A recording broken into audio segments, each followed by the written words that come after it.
Okay, here's the actuator.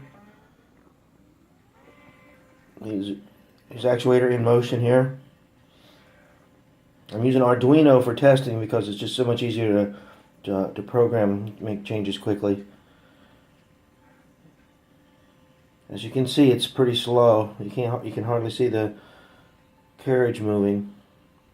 I was able to get the speed up higher than normal by using a 12-volt supply over here, and by accelerating. You can see it accelerating. So if you try to start out at the maximum speed, it just stalls. But if you accelerate, you can get it up to I'm not sure how many RPM that is.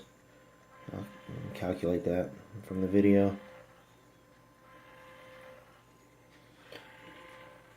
But even though it's moving, it's too slow for